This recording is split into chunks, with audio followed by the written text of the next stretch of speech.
अस्सलाम वालेकुम and once again welcome to my YouTube channel. आज का जो बेसिकली हमारा टॉपिक ऑफ स्टडी है वो बेसिकली सेंट्रियोल्स है।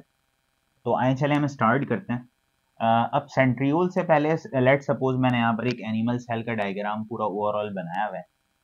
तो अब सबसे पहली बात, लेट सपोज ये एक एनिमल सेल है।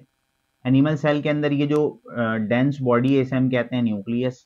न्यूक्लियस के करीब ये जो पूरा स्ट्रक्चर मौजूद है ना, इस पूरे स्ट्रक्चर को हम क्या कहते हैं? Basically centrioles. अब इस स्ट्रक्चर को हमें ना सही से समझना है। अब एनिमल सेल के न्यूक्लियस के करीब ये देखें, ये जो ग्रीन सा मैंने स्ट्रक्चर बनाया है, ये एक हॉरिजॉन्टल है और ये एक वर्टिकल है।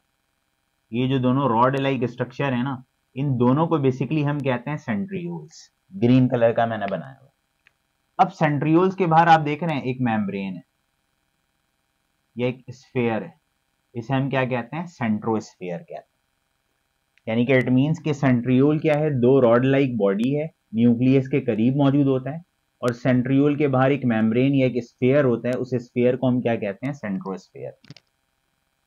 अब यहां पर मैंने क्या लिखा है कि व्हाट इज सेंट्रियोल्स। अगर हम सेंट्रियोल्स की बात करते हैं, ये एक होलो स्ट्रक्चर है, अंदर से खोखला होता है, सिलेंड्रिकल नजर आता है, रॉड लाइक नजर आता है, और ये नॉन मेम्ब्रेनस स्ट्रक्चर है, इसके बाहर मेम्ब्रेन नहीं मौजूद होता।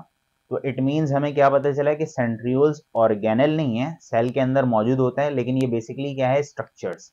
ऑर्गेनल इसलिए हम नहीं कह सकते हैं क्योंकि इसके बाहर मेम्ब्रेन नहीं होता। अब लेट सपोज मैंने क्या किया, ये जो सेंट्रियोल था इसको मैंने बाहर निकाला कट आउट करके, और बाहर निकालने के बाद मैं अब जरा डिटेल में माइक्रोस्कोप के थ्रू जूम करके देख रहा हूं, तो ये बेसिकली ऐसा नजर आता है।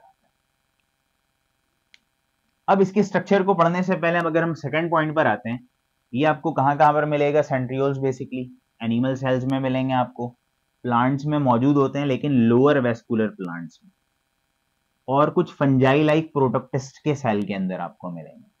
उसके अलावा ये आमतौर पर पेयर्स के फॉर्म में पाए जाते हैं, जैसे कि यहां पर मैंने बनाकर रखा हुआ है। सेंट्रियोल्स दो हैं और इन दोनों को मैंने बाहर निकाला हुआ है, दोनों पेयर्स की सूरत में मिलेंगे आपको। और ये जो पेयर्स है ना, परपेंडिकुलर होते हैं ईच अदर।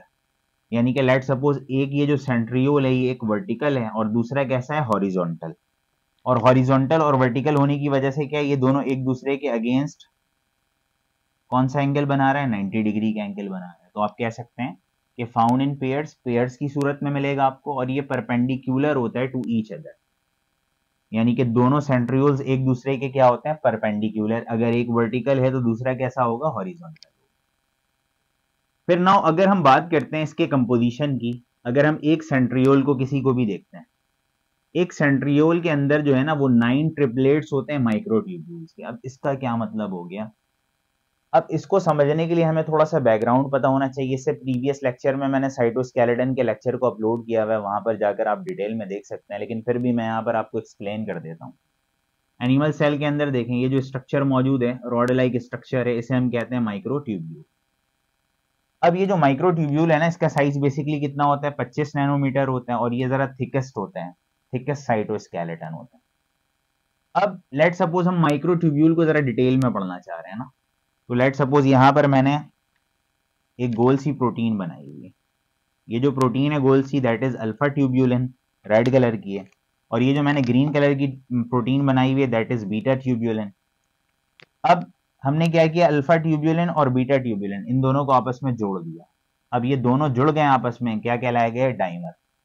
अब बहुत सारे अल्फा और बीटा ट्यूब्यूलिन को आप आपस में जोड़ देंगे तो एक लंबी सी चेन बन जाएगी, इसे हम कहते हैं प्रोटोफिलामेंट। अब बहुत सारे प्रोटोफिलामेंट को आप जोड़ देंगे।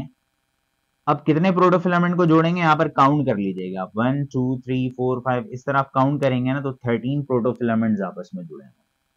अब ये जो 13 प्रोटोफिलामेंट्स आपस में जुड़े हुए हैं ना, ये जो स्ट्रक्चर पूरा बन रहा है, दैट इज माइक्रोट्यूब्यूल, जिसका साइज ऑलमोस्ट कितना होता है? 25 नैनोमीटर होता है। ये ऑलरेडी हम इससे प्रीवियस लेक्चर में पढ़े हैं, लेकिन यहाँ पर थोड़ा सा ओवरव्यू देना जरूरी था। अब देखें, लेट सपोज हमने एक सेंट्रियोल को बाहर निकाला, ये रहा लेट सपोज एक सेंट्रियोल। जब आप सेंट्रियोल को चेक करेंगे ना, ये देख रहे हैं आप, ये एक राउंड सा स्ट्रक्चर है, ये एक राउंड सा स्ट्रक्चर है, और ये एक राउंड सा स्ट्रक्चर है। ये जो एक सिंगल राउंड सा स्ट्रक्चर है ना, बेसिकली ये क्या है? Micro tubule. यानी कि ये रहा माइक्रो ट्यूब्यूल, ये एक माइक्रो ट्यूब्यूल है।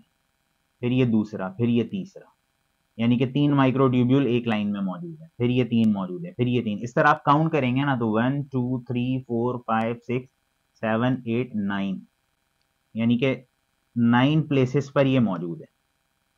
अगर हम एक जगह की बात करते हैं तो एक जगह पर कितने माइक्रोट्यूब्यूल हैं? 3। तो 9 को जब आप 3 से मल्टीप्लाई करेंगे तो क्या आ जाएगा? 27। यानी कि एक सेंट्रियोल के अंदर आपको 27 क्या मिलेंगे? माइक्रोट्यूब्यूल।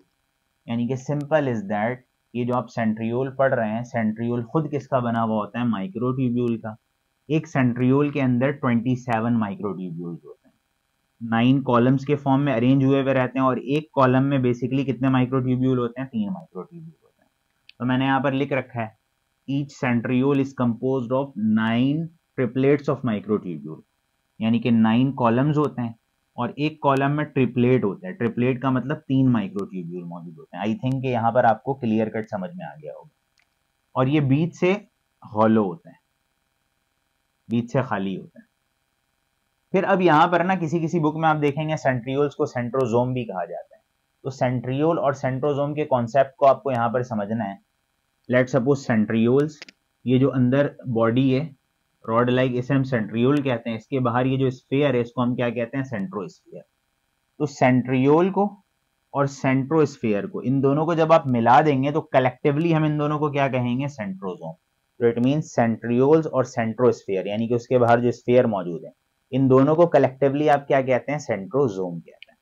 ठीक है। नाउ अगर हम आगे मूव करते हैं फंक्शन की तरफ कि आखिर ये जो दोनों मौजूद है सेंट्रियोल्स, इसका काम क्या है। लेट सपोज ये एक सेल है, बेसिकली ये सेल के डिवीजन में हेल्प कर रहा होता है। न्यूक्लियस के करीब ये सेंट्रोजोम मौजूद है। ठीक है। जब कोई भी सेल डिवाइड होने वाला होता है ना, तो ये जो एक सेंट्रियोल है ना, ये एक ऊपर की तरफ आ जाता है, एक पोल की तरफ आ जाता है सेल के, और ये दूसरा दूसरे पोल की तरफ आ जाता है सेल। अब ये दोनों ऊपर और नीचे इसलिए गए ताकि इन दोनों सेंट्रियोल के दरमियान ये फाइबर लाइक स्ट्रक्चर बन जाए। इस फाइबर को हम क्या कहते हैं? Spindle fibre. स्पिंडल फाइबर की मदद से क्या होगा इन फ्यूचर? सेल के अंदर जो क्रोमोसोम्स होते हैं वो अटैच हुए हुए रहते हैं। ये जो मैंने रेड से स्ट्रक्चर बनाया हुआ है दैट इज क्रोमोसोम,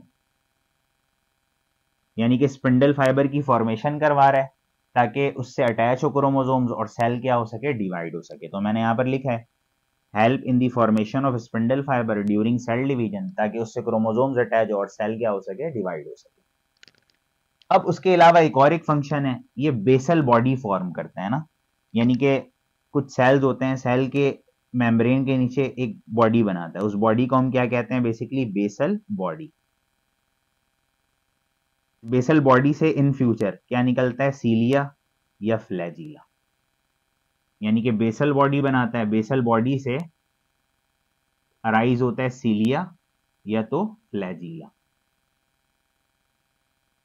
ठीक है। तो बेसल बॉडी बनेगा तो वहां से सीलिया और फ्लैजिला अराइज होगा, वरना तो नहीं अराइज होगा। तो इट मींस बेसल बॉडी बना रहा है जिस सीलिया और फ्लैजिला वहां से क्या हो रहे हैं? अराइज हो रहे हैं। आई होप कि ये लेक्चर पूरा आपको क्लियर कट समझ में आया होगा।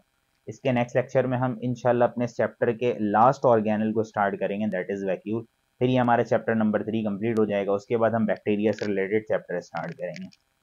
तो अगर आप हमारे इस चैनल पर नए हैं तो इस चैनल को जरूर सब्सक्राइब करें, लोगों तक शेयर करें, ताकि इसकी जो रीच है वो पुअर्स तक पॉसिबल हो सके। तो अपना बड़ा ख्याल रखिएगा। तो नेक्स्ट लेक्चर तक के लिए इजाजत दें। अल्लाह हाफ़िज़।